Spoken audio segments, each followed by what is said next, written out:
பிள்ளைகளா இருக்கிற நாம எப்படி தொழுது கொள்ளணும்? பரிசுத்த அலங்காரத்துடனே தொழுது கொள்ளணும்.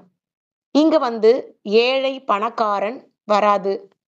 இந்த ஜாதி, அந்த ஜாதி வராது. இதுல நடு வீதி, மாளிகையில இருக்கிறவங்க அப்படின்னு வராது. இதுல எந்த ஒரு மேட்டிமையும் வராது. இதுல என்ன வரும்? இதுல கர்த்தரை மாத்திரம், அவரை மாத்திரம் நம்ம நோக்கி பார்க்கும் பொழுது, கர்த்தர் அவருக்குரிய காரியங்கள் பரிசுத்தம் காணப்படுகிறது. அப்ப அந்த பரிசுத்தத்தை வைத்து நம்ம இந்த மேட்டிமை, இந்த காரியங்கள், நான் பெரியவன், நீ சின்னவ, இந்த மாதிரி மேட்டிமை நமக்கு இருக்கக்கூடாது. எல்லாரும் சமம். பிறப்புல எல்லாரும் சமம் தானே. பிறக்கும் பொழுது எல்லாருமே எப்படி பிறக்குறாங்க? அழுதுட்டு தான் வெளியில வராங்க. இப்போ ஒரு குழந்தை பிறக்குதுன்னா, அழுதுட்டு தான் வெளியில வருது. சிரிச்சுக்கிட்டு எந்த குழந்தையும் வர்றது கிடையாதுங்க. ஏன்னா, ஒரு தாயின் கருவுல இருக்கிற அந்த குழந்தை, அந்த ஒரு சூழ்நிலை, அந்த அட்மாஸ்பியருக்கு தான் அது அடாப்ட் ஆயிருக்கும். அந்த வார்ம் ஒரு நேச்சர். கர்ப்பப்பையில எப்படி இருக்கும் ஒரு குழந்தை? Warm nature. சுத்தி லிக்விடு. அதனுடைய சுவாசமே வேற. தொப்புள் கொடியில தான் உணவு போகிறது. ஆனா, அந்த குழந்தை வெளியில வரும்பொழுது எப்படி அழுகிறது? அதுக்கு புது அட்மாஸ்பியர். எல்லாமே புதுசா இருக்கும். ஒரு டிஃபரண்டான ஃபீல் கிடைக்கும். அப்ப ஒரு அழுகை வருகிறது. அப்ப எல்லா குழந்தையுமே அழுதுட்டு தான் பிறக்கிறது. அப்ப பிறப்பிலே எல்லாருமே சமம் தான். இங்க எந்த மேட்டிமை கிடையாது. எந்த தீங்கு கிடையாது. எந்த அலட்சியம் கிடையாது. எதுவுமே கிடையாது. பிறப்பில் அனைவரும் சமம். நான் இந்த ஜாதி, அந்த ஜாதி. நான் இந்த கம்யூனிட்டி, அந்த கம்யூனிட்டி. நான் இதுக்குரிய ஆள், அதுக்குரிய ஆள். எதுவுமே கிடையாது. பிறப்பில் எல்லாரும் சமம். அப்ப தேவன் என்ன கற்றுக் கொடுக்கிறார்? தேவன் என்ன கற்றுக் கொடுக்கிறார்? பரிசுத்தத்தை கற்றுக் கொடுக்கிறார். அப்ப நம்ம எப்படி இருக்கணுங்க? பரிசுத்த மக்களாய், நான் இப்படிப்பட்டவன் அப்படின்னு சொன்னா அங்க தோத்துட்டீங்க. நான் இப்படின்னு சொன்னா அங்க பரிசுத்தம் காணப்படல. நான் மேட்டிமையா இருக்கிறேன்னு சொன்னா பரிசுத்தம் காணப்படல. ஆண்டவர் எங்க பிறந்தார்? ஒரு மாட்டு தொழுவத்தை தேர்ந்தெடுத்தார். அண்ட சராசரங்களை படைத்த தேவன், எல்லா ஜீவ ஜந்துக்களும் உருவாக்கின தேவன் எங்க பிறந்தார்? ஒரு மாட்டு தொழுவத்துல பிறந்தார். ஹல்லேலூயா. நாற்றம் எடுக்கிற ஒரு மாட்டு தொழுவம். எளிமையை தரித்துக் கொண்டார். எளிமையை தரித்துக் கொண்டார். அப்ப எளிமையான தேவன் அவருக்குள்ள என்ன இருக்கு? மெட்டிமை கிடையாது. மெட்டிமை கிடையாது. இப்ப ஏசப்பா நம்ம பக்கத்துல நின்னாருன்னா, "நீ பணக்காரன், நீ ஏழைன்னு" சொல்லுவாரா? கிடையவே கிடையாதுங்க. அவர பொறுத்தவரைக்கும் எல்லாரும் சமம், சமம், சமம். அப்ப அவருக்குள்ள ஒரு பரிசுத்தம் காணப்படுகிறது. நம்ம என்ன பண்ணணும்? நம்ம அக்கம் பக்கத்துல இருக்கிற ஜனங்கள், நம்ம எப்படி இருக்கணும்? அக்கம் பக்கத்துல உள்ள ஜனங்கள், நமக்குள்ள காணப்படுகிற காரியம் எப்படியா இருக்கணும்? கர்த்தர் எப்படியாக ஒரு பரிசுத்தத்தை காத்துக் கொண்டாரோ, அந்த பரிசுத்தத்தை தரித்துக் கொண்ட பிள்ளைகளாய் நம்ம வாழ்க்கையில, நம்மளுடைய அன்றாடம் வாழ்கிற வாழ்க்கையில, இப்படிப்பட்டதான ஒரு குணத்தை கொண்டு அந்த அலங்காரத்துடனே கர்த்தரை தொழுது கொள்ளணும். இது ஏதோ வெள்ள ட்ரெஸ் போட்டு, நல்லா கீழ வெள்ள, மேல வெள்ள, இப்படி போட்டா தான் பரிசுத்தம் அப்படி கிடையாது. ஆப்வியஸ்லி வெள்ள கலர் பரிசுத்தத்தை குறிக்கிறது. நம்ம அதுக்கு தேவைப்படுகிற காரியம் தான். ஏன்னா ஆண்டவராகிய இயேசு கிறிஸ்து வெள்ள அங்கி போட்டு தரிசனத்திலே வருகிறார். வெள்ள கலர் ட்ரெஸ் முக்கியம் தான். ஆனா வெள்ளைய விட உங்களுடைய இருதயம் வெள்ளையா இருக்கணும். அதுதான் ரொம்ப முக்கியம். ஹல்லேலூயா. உங்க இருதயம் இப்படியாக சுயநலம் பிடித்த பிள்ளைகளாய் இல்லாமல், நல்லது செய்கிற பிள்ளைகளாய், இதெல்லாம் பரிசுத்தத்துக்குரிய காரியங்கள். நான் சொல்லுகிற காரியங்கள் எல்லாம் பரிசுத்தத்துக்குரிய காரியங்கள். எங்க ஒரு சுயநலம் காணப்படுகிறதோ, அங்க பரிசுத்தம் பார்க்க முடியாது. சுயநலம் எனக்கு மட்டும் கிடைச்சா போதும். நான் மட்டும் நல்லா வாழ்ந்தா போதும். நான் மட்டும் நல்லா இருந்தா போதும். அப்படி நினைக்க கூடாது. அதே போல கர்த்தர் இப்படியாக வார்த்தைகளை கொடுக்கிறார். எனக்கு வேசித்தனம் பிடிக்காது. விபச்சாரம் பிடிக்காது. கொலை செய்கிறது பிடிக்காது. ஹல்லேலூயா. திருடுறது பிடிக்காதுப்பா. திருடுறது பிடிக்காது. இப்படியாக கர்த்தர் நமக்கு அநேக காரியங்களை சொல்லிக் கொடுத்து கொண்டிருக்கிறார். அப்ப டிவில பார்க்கிறோம். டிவிய தொறந்தாலே அசுத்தம் தான். டிவி ஆன் பண்ணாலே அசுத்தம் தான். கணவன் மனைவி போல போலியாய் இப்படியே நடித்துக் கொண்டிருக்கிறார்கள். டிவி ஆன் பண்ணாலே அசுத்தம் தான். ஹல்லேலூயா. அப்போ கர்த்தருக்கு மகிமை சேர்க்குமா? இப்ப செய்கிற காரியங்கள் ஓகே. இப்ப ஒரு டிவி ஆன் பண்றோம். ஹஸ்பண்ட் அண்ட் ஒய்ஃப் பேசிக் கொண்டிருக்கிறாங்க. அவங்க காசு சம்பாதிக்கிறதுக்காக பேசிக் கொண்டிருக்காங்க. அதனால உங்களுக்கு என்ன லாபம்? அப்போ ஒரு பரிசுத்த குலைச்சல் உண்டாகி இருக்கிறது. ஹல்லேலூயா! அப்ப நம்ம என்ன பண்ணணும்? இயேசு கிறிஸ்துவுக்கு பிரியமான காரியங்கள செய்யணும். ஹல்லேலூயா! வேசித்தனம் ஆண்டவருக்கு பிடிக்கலையா? செய்யக்கூடாது. விபச்சாரம் ஆண்டவருக்கு பிடிக்கலையா? செய்யக்கூடாது. வேற என்னென்ன காரியங்கள் இருக்கு? கர்த்தருக்கு பிடிக்காத காரியங்கள். இது எல்லாவற்றையும் நம்ம ஓரம் கட்டிட்டு, கர்த்தருக்கு பிரியமான காரியங்கள் என்னது? நல்ல குணம், நீதி செய்கிற குணம், ஏழைகளுக்கு இரங்குகிற குணம், அக்கிரமம் கிடையாது. ஏழைகளுக்கு இரங்குகிற குணம். உங்ககிட்ட 2 இருந்தா 1 குடுங்க. உங்ககிட்ட 2 இருந்தா 1 குடுங்க. ஹல்லேலூயா! 2மே எனக்கு இருக்கணும். வேண்டாம். உங்ககிட்ட 2 இருந்தா 1 குடுங்க. இது போல காரியங்கள் தான். இது போல காரியங்கள் நீதிக்குரிய காரியங்கள். ஒருத்தருக்கு உடம்பு சரியில்லையா? ஜெபம் பண்ணுங்க. ஒருத்தருக்கு உடம்பு சரியில்லையா? விசாரிங்க. நான் மட்டும் ஆரோக்கியமா இருந்தா போதும்னு நினைக்கக் கூடாது. ஹல்லேலூயா! இதெல்லாம் நீதியின் காரியங்கள். நான் சொல்லிக் கொண்டிருக்கிற காரியங்கள் எல்லாம் நீதியின் காரியங்கள். இப்படி நீதிக்கு சரி கட்டுகிற தேவன் நம்முடைய கர்த்தராகிய இயேசு கிறிஸ்து. நீங்க இது போல காரியங்கள நீங்க ஃபாலோ பண்ணி, நீங்க ஆண்டவரை தொழுது கொள்ளும் பொழுதுதான் உங்களுடைய ஜெபம் கேட்கப்படும். உங்களுடைய ஜெபம் எப்ப கேட்கப்படும்? நீங்க பிறருக்கு இரங்குகிற பிள்ளைகள், பிறருக்கு உதவி செய்கிற பிள்ளைகள். பரிசுத்த அலங்காரம்னா இது எல்லாமே வருகிறது. ஹல்லேலூயா! எல்லாமே வருகிறது. பரிசுத்த அலங்காரத்துடனே கர்த்தரை தொழுது கொள்ளுங்கள்.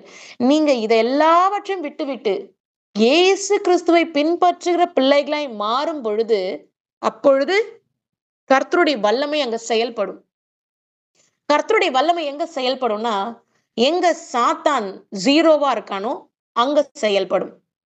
அப்ப நீங்க உங்களுக்கு திறக்கப்படுகிற ஒரு சில கதவுகளை மூட வேண்டும். அங்க சாத்தான் வந்து நிற்கிற காரியங்கள் நடந்து கொண்டிருக்கிறதுனா, அந்த ஜன்னல், அந்த கதவு எல்லாம் மூடப்படணும். ஹல்லேலூயா! கட்டின ஹஸ்பண்ட விட வேற யார்கிட்டயும் பேசக்கூடாது. கட்டின மனைவிய விட வேற யார்கிட்டயும் பேசக்கூடாது. இதுதான் நீதி. ஹல்லேலூயா! இதுதான் நீதி. நமக்கு கொடுக்கப்பட்ட கணவரோடு கூட தான் பேசணும். நமக்கு கொடுக்கப்பட்ட கணவனோடு கூட தான் அன்பு செலுத்தணும். நமக்கு கொடுக்கப்பட்ட கணவனோடு கூட தான் அந்யோன்யமா இருக்கணும். நம்ம கொடுக்கப்பட்ட கணவனோடு கூட தான் என்ன பண்ணணும்? எல்லா காரியத்தையும் ஷேர் பண்ணணும். வேற ஒருத்தர்கிட்ட கிடையாதுங்க. நல்லா விளங்கிக்கணும். எதுக்கு இதெல்லாம் சொல்லிக் குடுக்குறேன்னா, இதெல்லாம் நீதி. இதெல்லாம் நீதியின் பாதையில நடக்க வேண்டிய காரியங்கள். அதே போல தான் மனைவி, கணவன். கணவன் என்ன செய்யணும்? மனைவியோடு கூட தான் வாழணும். வேற பரஸ்திரீகளோடு கூட பேசக்கூடாது. பரஸ்திரியை பார்த்து இச்சிக்கக் கூடாது. ஹல்லேலூயா! அவங்கலாம் அசுத்தம். அவங்கலாம் அசுத்தமா இப்போ ஒரு நபர் இருக்காங்க. அவங்க வந்து என்ன பண்றாங்க? ஹஸ்பண்ட் ஒய்ஃப்க்கு தெரியாம வேற யார்கிட்டயும் பேசுறாங்கன்னா, அந்த லேடி வந்து வேற யார்கிட்ட பேசிட்டு இருக்கும்.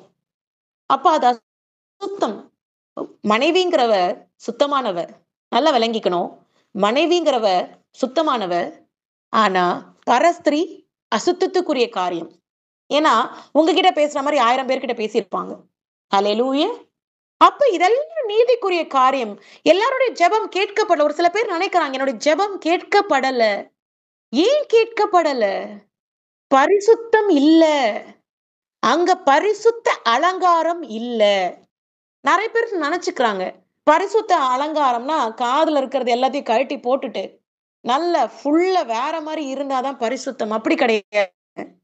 உங்களுடைய பாடி உங்களுடைய பாடி இயேசு கிறிஸ்துவுக்கு மாத்திரம் சொந்தமா இருக்க வேண்டும். உங்களுடைய சரீரம் இயேசு கிறிஸ்துவுக்கு மாத்திரம் சொந்தமா இருக்க வேண்டும். அந்த ஒரு பியூரிஃபிகேஷன உங்க உடம்புல செய்யும் பொழுது தான், கர்த்தரை தொழுது கொள்ளும் பொழுது, உங்களுடைய ஜெபம் கேட்கப்படும். அப்ப இது மாம்சம் சாகணும். மாம்சத்துக்குரிய காரியங்கள் சாகணும். நீங்க பரிசுத்த ஆவியானவரோடு இடைப்படும் பொழுதுதான், இந்த மாம்சத்துக்குரிய தீங்கு காரியங்கள் செத்து, நீங்க பரிசுத்தமாய் வாழ முடியும். ஹல்லேலூயா! திருடக்கூடாது. தண்ணி அடிக்காதீங்க. சிகரெட் புடிக்காதீங்க. அதெல்லாம் உடம்புக்கு கெடுதி. அப்ப பரிசுத்தம்னா என்ன? இது எல்லாத்தையும் நீங்க விலகி விலகி கர்த்தருடைய பாதத்துல வரும்பொழுது, அவர் உங்களை தூய்மைப்படுத்துவார். தூய்மை ரொம்ப முக்கியங்க. இப்ப நம்ம தேவையில்லாத காரியங்களை நம்ம எடுத்து சாப்பிடும் பொழுது, இப்ப உணவு ஒரு மருந்து போல சாப்பிடணும்னு சொல்றாங்க. மருந்து போல சாப்பிடாம, கெட்ட கெட்ட காரியங்கள், நெறைய கொழுப்பு நம்ம சாப்பிடும் பொழுது என்ன ஆகும்? ஹார்ட்ல லிவர் நெறைய பேருக்கு ஃபேட்டி லிவர் இருக்கு. லிவர்ல சேருகிறது. அதேபோல டைஜஸ்ட் பண்ண முடியல. நீங்க சாப்பிடுற கொழுப்பு அந்த உடம்பு ப்ராசஸ் பண்ண முடியல. லிவரால ப்ராசஸ் பண்ண முடியல. அப்ப என்ன ஆகுது? ஃபேட்டி லிவரா சுத்தி கொழுப்புகள் சேருகிறது அந்த லிவர்ல.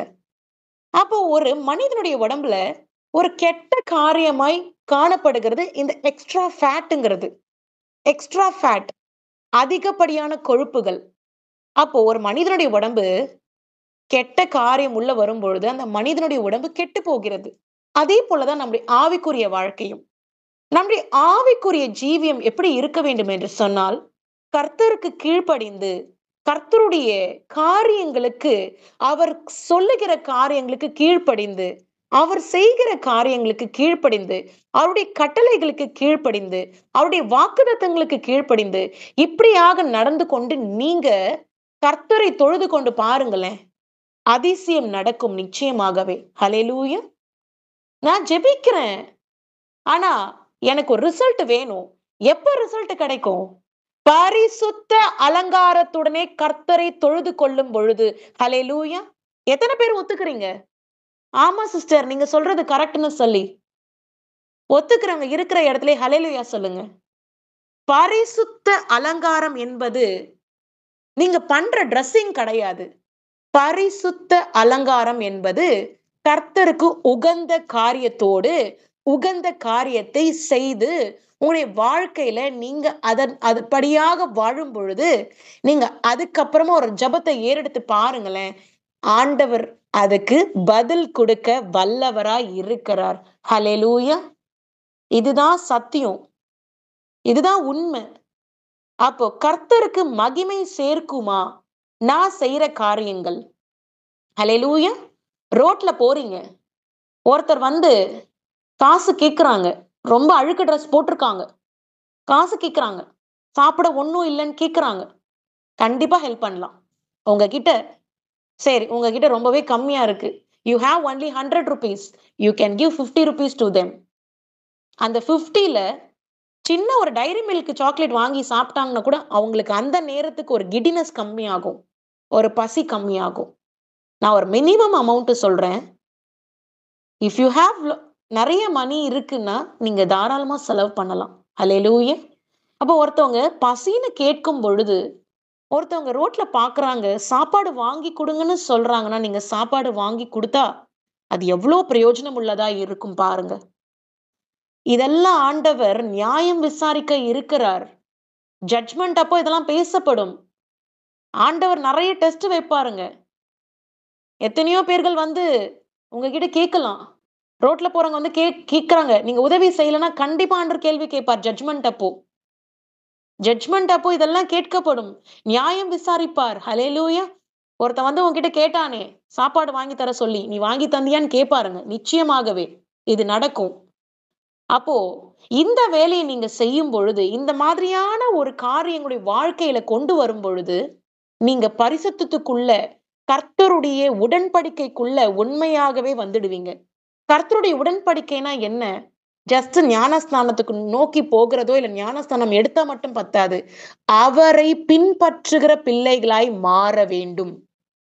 ஒரு என்கேஜ்மென்ட் நடக்க வேண்டும். அப்ப அவருக்கு உகந்த காரியங்கள் தான் இது போல உதவி செய்கிறது. அதேபோல சாத்தானுக்குரிய காரியங்கள் எல்லாவற்றையும் எடுத்து தனியா வச்சிரணும். ஓரங்கட்டிறணும். சாத்தானுக்குரிய காரியங்கள். இப்போ ஒரு இடத்துல நீங்க உதவி செய்யலன்னு சொன்னா, சாத்தான் நிப்பான் அந்த இடத்துல. ஹல்லேலூயா! ஒரு இடத்துல நீங்க உதவி செய்யலன்னா, சாத்தான் நிச்சயமாகவே நிப்பான். அதேபோல அந்த இடத்துல கர்த்தர், என்ன இந்த பொண்ணு? ஒருத்தவங்க கேக்குது உதவி செய்யலையேன்னு நினைப்பாரு. இதெல்லாம் இருக்குங்க. கர்த்தருக்கு பிரியமான காரியங்களை செய்யும் பொழுது, நிச்சயமாகவே ஆண்டவர் நம்மை உயர்த்துவார். நம்முடைய ஜெபத்தை கேட்பார். அப்போ இந்த வசனம் எனக்கு மிகவும் டச்சிங்கான ஒரு வசனம். கர்த்தருடைய நாமத்துக்குரிய மகிமையை அவருக்கு செலுத்துங்கள். ஏன்னா அவர் உயர்ந்தவர். உயர்ந்த அடைக்கலத்தில் இருக்கிறவர். அப்போ உயர்ந்த அடைக்கலத்தில் இருக்கிற தேவனை நம்ம எப்படி பரிசுத்த அலங்காரத்துடனே தொழுது கொள்ள வேண்டும். நீங்க கிழிஞ்சு போன ட்ரெஸ் போட்டிருந்தா கூட பிரச்சனை கிடையாதுங்க. இல்ல நீங்க பட்டு சாரி கட்டியிருந்தா கூட பிரச்சனை கிடையாது. எதுவுமே பிரச்சனை கிடையாது. உங்களுடைய உள்ளத்தை ஆண்டவர் பார்க்கிறார். உங்களுடைய உள்ளத்துக்குரிய காரியம் எந்த அளவுக்கு ஆண்டவருக்கு பயபக்தியை காணப்படுறீங்க, எந்த அளவுக்கு ஆண்டவருக்கு கீழ்ப்படுறீங்க, எந்த அளவுக்கு ஆண்டவருடைய நீதியில நடக்கிறீங்க, எந்த அளவுக்கு ஆண்டவரை குறித்து பிறருக்கு சொல்லிக் கொடுக்கிறீங்க. உங்களுக்கு ஒரு நன்மை செய்தார்னா ஆண்டவரை குறித்து பிறருக்கு சொல்லிக் கொடுங்க. இப்ப இதெல்லாம் நீதியின் பரிசுத்த காரியத்தில் நடக்க வேண்டிய விஷயங்கள். இதெல்லாம் பரிசுத்தத்துக்குள்ள வரும். அப்போ அந்த பரிசுத்த அலங்காரத்துடனே நீங்க தொழுது கொள்ளும் பொழுது, கர்த்தர் நிச்சயமாகவே பதில் குடுக்கிற தெய்வமா இருக்கிறார். இந்த ஃபார்முலாவ நீங்க அப்ளை பண்ணி பாருங்க. உங்களுக்கு ஜெபத்துக்கு நிச்சயமாகவே பதில் இருக்கிறது. ஹல்லேலூயா! பதில் இருக்கிறது. ஒரு விஷயத்துக்கும் நீங்க சிந்துகிற ஒவ்வொரு கண்ணீர் துளிக்கும் கூலியோடு கூட ஆண்டவர் நிச்சயமாகவே உங்களுடைய ஜெபத்துக்குரிய விடையை ஆண்டவர் தர இருக்கிறார். இதெல்லாம் பார்த்தீங்கன்னா, ஒரு எக்ஸ்பீரியன்ஸ் தான். கர்த்தர் பதில் குடுப்பார். அதுல டவுட்டே கிடையாது. கர்த்தர் பதில் குடுக்கிற தேவன். ஒரு மேத்ஸ் ப்ராப்ளம் இருக்கு. சொல்யூஷன் இருக்கு அதுக்கு. எதுக்குமே சொல்யூஷன் இருக்கு. எந்த ப்ராப்ளத்துக்குமே சொல்யூஷன் இருக்கு. யாரால குடுக்க முடியும்? கர்த்தராகிய இயேசு கிறிஸ்துவால் முடியாத காரியம் ஒன்றுமே இல்லை. ஹல்லேலூயா! எத்தன பேர் விசுவாசிக்கிறீங்க? என்னுடைய தேவாதி தேவன், அவரால கூடாத காரியம் ஒன்றுமே இல்லை. எனக்கு பதில் கொடுக்கிற தெய்வமாய் இருக்கிறார் என்று சொல்லி எத்தன பேர் விசுவாசிக்கிறீங்க? இருக்கிற இடத்திலே ஹல்லேலூயா சொல்லுங்க. இந்த ட்ரை ஃபாஸ்டிங் வேளையில இப்படியாக இந்த உபவாச வேளையில நம்ம எல்லாம் ஆண்டவரை நோக்கி பார்த்து கொண்டு இருக்கிறோம். பரிசுத்த அலங்காரத்துடனே கர்த்தர் நீதிக்கு சரி கட்டுகிற தேவன். கர்த்தர் நீதியாய் இருக்கிறார். அப்போ நீதியின் பாதையில நடந்து அவரை தொழுது கொள்ளும் பொழுது எல்லாத்துக்குமே பதில் கொடுக்க அவரால் முடியும். ஹல்லேலூயா! இந்த வசனத்தினுடைய காரியமே இதுதான். பரிசுத்த அலங்காரம்னா அவருக்கு உகந்த பிள்ளைகளாய் மாறி தொழுது கொள்ளும் பொழுது, ஆவியிலே நடக்கும் பொழுது, மாம்சத்துக்குரிய காரியத்தை வெறுத்து ஒதுக்கி, ஆவியிலே நடக்கும் பொழுது, கர்த்தர் பதில் கொடுக்க வல்லவராய் இருக்கிறார். ஹல்லேலூயா! அதனால தான் சொல்றோம். ஆவியிலே செய்யுங்கள், ஆவியிலே ஜெபியுங்கள், ஆவியிலே பிரார்த்தியுங்கள். அப்பொழுது விடுதலை இருக்கிறது என்று சொல்லி நமக்கு வேத வசனங்கள் இருக்கிறது. Hallelujah! Walk in spirit, do in spirit, worship him in spirit. Hallelujah! Because he is a spirit. பரிசுத்த ஆவியானவர் he is a spirit. அப்போ பரிசுத்த ஆவியானவரை பரிசுத்த அலங்காரத்துடனே தொழுது கொள்ளும் பொழுது அங்க அதிசயம் நடக்கும் நிச்சயமாகவே. ஹல்லேலூயா! அதனால ஏழை பணக்காரன் நம்ம கிட்ட கொஞ்சம் தான் இருக்கு. இன்னொருத்தவங்க மாளிகையில இருக்கிறாங்க. கவலைப்படாதீங்க. அந்த கொஞ்சத்தையும் ஆண்டவர் நமக்கு கொடுத்து கொண்டு இருக்கிறார். கொஞ்சத்தையும் கொடுக்கிறார் நமக்கு. இது கூட இல்லாம எத்தனையோ பேர் இருக்கிறாங்க. இது கூட இல்லாம இருக்கிறாங்க. அந்த கொஞ்சத்தையும் நமக்கு இருக்கு. அப்ப அந்த கொஞ்சம் மிகுதியாய் பரிபூர்ணமாய் மாற வேண்டும் என்று சொன்னால், கர்த்தருடைய நீதியின் பாதையில நடக்கும் பொழுது, கர்த்தர் நம்மை ஆசீர்வதிக்க வல்லவராய் இருக்கிறார்.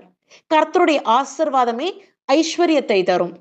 அப்ப கர்த்தர் ஒரு மகனை ஆசீர்வதிக்க வேண்டும் என்று முடிவு பண்ணிட்டார்ன்னு சொன்னா, அந்த மனிதனுக்கு ஐஸ்வர்யம் வரும் நிச்சயமாகவே. ஹல்லேலூயா! இதுதான் கர்த்தரை தொழுது கொள்ள வேண்டும். கர்த்தரை தொழுது கொள்ள வேண்டும். நான் இந்த உலகத்துக்குரிய காரியத்தை செய்றேன். நான் இந்த உலகத்துக்குரிய காரியங்களையும் செய்றேன். சேரக்கூடாத நண்பர்களோடு கூட சேர்றேன். சேரக்கூடாத ஜனங்களோடு கூட சேர்றேன். துன்மார்க்க வழியில நடக்கிறேன்னு சொன்னா, கர்த்தருக்கு பிரியமா இருக்குமா? இம்பாசிபிள். கர்த்தருக்கு பிரியமா இருக்காது. Tell your friend, I will tell about you. There is a proverb. உன்னுடைய நண்பனை பத்தி சொல்லு, நான் உன்னை பத்தி சொல்றேன்னு சொல்லுவாங்க. அப்ப நம்ம எங்க சேரணும்? கர்த்தரோட சேருங்க. அவர் நமக்கு நண்பன் போல பேசுகிற தெய்வம். ஹல்லேலூயா. அப்ப எங்க பரிசுத்தம் காணப்படுகிறது? கர்த்தர் கிட்ட பரிசுத்தம் காணப்படுகிறது. அப்ப கர்த்தரை உங்களுடைய சொந்த இரட்சகராய் ஏற்றுக்கொண்டு நண்பன் போல அவரோடு கூட உறவாடும் பொழுது பரிசுத்தம், அவர் மேல இருக்கிற நற்கந்தம் உங்க மேலேயும் வீசும். ஹல்லேலூயா. அவர் மேல இருக்கிற பரிசுத்தம் உங்களுக்குள்ளேயும் காணப்படும். எனக்கும் சேர்த்துதான் சொல்றேன். எல்லா மனிதர்களுக்கும் தேவை பரிசுத்தம்ங்கிறது. நான் ஒரே நாள்ல பரிசுத்தமா மாறிட்டேன்னா நீங்க பொய் சொல்றீங்க. ஹல்லேலூயா. மரண பரியந்தம் வரை மாம்சம் சாகணும், ஆவிக்குரிய ஜீவியம் உயர்த்தப்படணும். ஹல்லேலூயா. மரண பரியந்தம் வரை எல்லா மனிதர்களும் 1, 2 தப்பு செய்வாங்க. ஆனா செய்யக்கூடாதுன்னா செய்யாதபடி அந்த அந்த அந்த சுபாவம் நம்ம விட்டு போகணும்னு சொன்னா கர்த்தரோடு இசைந்து இருக்கும் பொழுதுதான் அந்த சுபாவம் நம்மளை விட்டு வெளியேறும். ஹல்லேலூயா. உங்களால உங்களை நீங்களே காப்பாத்திக்க முடியாது. அது தெரியுமா உங்களுக்கு? உங்களால உங்கள நீங்களே காப்பாத்திக்க முடியாது. எனக்கும் அப்படிதான். என்ன நானே காப்பாத்திக்க முடியாது. கர்த்தர் தான் நம்மள காப்பாத்த முடியும். எத்தன பேர் ஒத்துக்கிறீங்க? எவ்வளவு அமேசிங்கா ஆண்டவர் இந்த காலை நேரத்துல நம்மளை நடத்தி கொண்டு இருக்கிறார். பரிசுத்த அலங்காரம் அப்படின்பது கர்த்தருக்குரிய காரியம். அவருக்குரிய காரியம். அவருக்கு கொடுக்க வேண்டிய காரியம். அவர் எதிர்பார்க்கிறாரா? நான் இன்னியோட சிகரெட்ட விட்டுறேன்பா. அவர் எதிர்பார்க்கிறாரா? இன்னியோட குடிப்பழக்கத்தை நிறுத்திடுறேன்பா. அவர் எதிர்பார்க்கிறாரா? ஓ, நான் பிறரோடு அன்பாக பழகுவேன். அவர் எதிர்பார்க்கிறாரா? நான் பிறருக்கு உதவி செய்வேன். அவர் எதிர்பார்க்கிறாரா? ஓ, நான் துன்மார்க்க பாதையில நடக்காதபடி கர்த்தர் என்னை வேலி போட்டு பாதுகாக்கணும்னு ஜெபிங்க. ஜெபிக்க ஜெபிக்க கர்த்தர் உதவி செய்வார். கர்த்தர்கிட்ட கேட்க கேட்க ஆண்டவர் உதவி செய்வார். அப்பா, சொந்த அப்பா நமக்கு. அவர்ட்ட கேட்டா என்னால முடியாதுன்னு சொல்லுவாரா? நிச்சயமாகவே கிடையாது. உங்களுடைய பெலன் வீரத்தில் ஆண்டவருடைய பெலன் பூரணமாய் இருக்கிறது. அப்போ உங்களுக்கு பலன் வேணும்னா ஆண்டவரை தேடும் பொழுது உங்களுக்கு பலத்தை கொடுப்பார் நிச்சயமாகவே. ஹல்லேலூயா. இது போல காரியம் நம்ம செய்யணும். இது போல காரியம் நம்ம செய்யணும். பிறருக்கு இரங்க வேண்டும். பிறருக்கு உதவி செய்ய வேண்டும். பிறருக்கு நல்ல காரியங்களை போதிக்க வேண்டும். கர்த்தருக்கு கீழ்ப்படிங்கன்னு பிறருக்கு சொல்லிக் கொடுங்க. நெறைய பேரு they are against the word, God's word. கர்த்தருக்கு கீழ்ப்படிறதே கிடையாது. பரிசுத்த ஆவியானுக்கு கீழ்ப்படிறதே கிடையாது. மனம் போன போக்குல வாழ்றாங்க. அவங்க சொந்த காரியங்களை செய்து கொண்டிருக்கிறாங்க.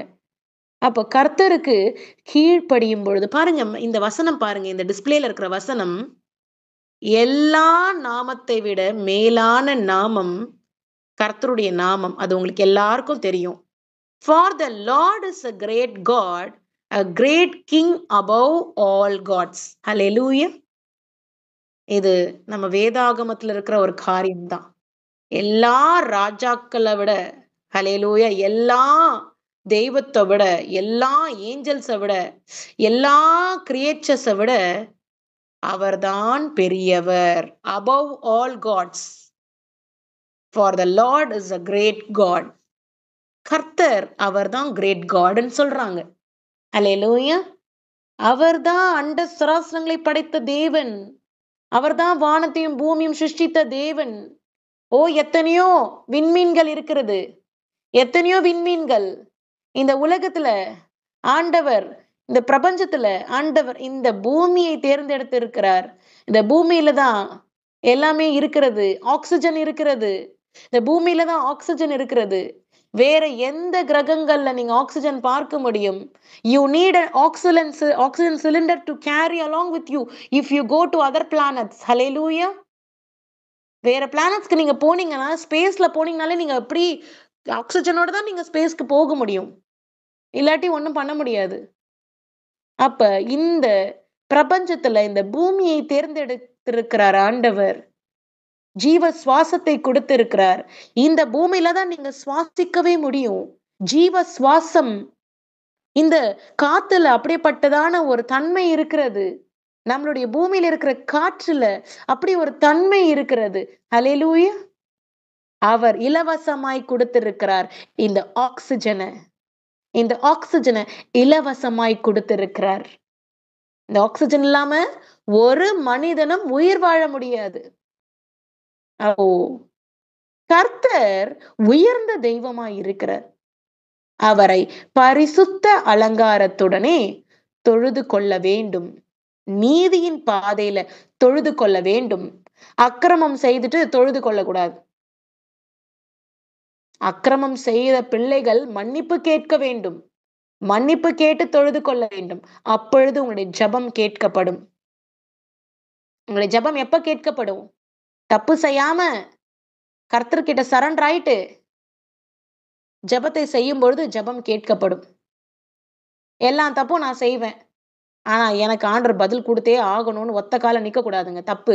நம்ம செய்யற பெரிய தப்பு அதுதான். எல்லா பிரச்சனையும் கொண்டு வருவேன். எல்லா தப்பும் நான் செய்வேன். ஆனா எனக்கு ஆண்டவர் பதில் தந்தே ஆகணும். ஏன்னா என்ன ஆண்டவர் படைச்சிருக்கிறார். நான் எங்க போவேன்? அவர்கிட்ட தான் கேட்பேன்.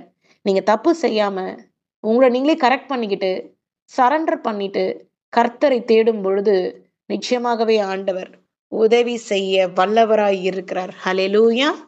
அதுதான் பாருங்க. For the Lord is a great God, a great king above all gods. எல்லாத்தையும் விட சிறந்தவர் அவர்தான். சிறந்த லார்ட், சிறந்த காட் அவர்தான். ஹல்லேலூயா!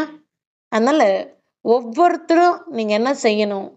கர்த்தரோடு கூட நிலைத்திருக்க வேண்டும். நான் 1 மாசம் ஆண்டவரோடு கூட இருப்பேன். ஒரே 1 மாசம். எப்படி ஒரு புதுசா ஒரு பொருள் வாங்கணும்னா நல்லா பராமரிப்போம். ஒரு 6 மாசம்க்கு அப்புறம் அது எங்கேயோ குப்பையில கிடக்கும். அந்த மாரி கிடையாது. அதெல்லாம் வந்து வீட்டுக்குரிய மெட்டீரியல் காரியங்கள். ஆண்டவர அப்படிலாம் தூக்கி போட்டுறாதீங்க. ஆண்டவர தூக்கி போட்டீங்கன்னா, சாத்தான் வந்து அடுத்த நிமிஷமே உங்கள புடிச்சுருவான். கழுத்த புடிச்சுருவான். நீங்க ஆண்டவர தூக்கி போட்டீங்கன்னு வச்சுக்கோங்களேன், அடுத்த நிமிஷமே சாத்தான் கழுத்த புடிச்சுருவான். அதனால எச்சரிக்கையா இருக்க வேண்டும். கர்த்தருடைய விஷயத்துல எச்சரிக்கையா இருக்க வேண்டும். ஹல்லேலூயா! கர்த்தருக்கு கொடாக்கொடி நன்றி. இந்த ஒரு சின்ன வசனம் தான். இத நம்ம இத குறிச்சு சொல்லலான்னு தான் உங்களுக்கு நான் சொல்லிக் கொண்டிருந்தேன். கர்த்தருடைய நீதியின்படி நடந்து தொழுது கொள்ள வேண்டும். நீதியின்படி நடந்து தொழுது கொள்ள வேண்டும். அப்பொழுது உங்களுடைய ஜெபம் கேட்கப்படும். ஹல்லேலூயா! அடுத்து ஜெபிக்கலாம். நன்றி ராஜா. நன்றி உம்மை நன்றியோடு வரவேற்கிறோம்.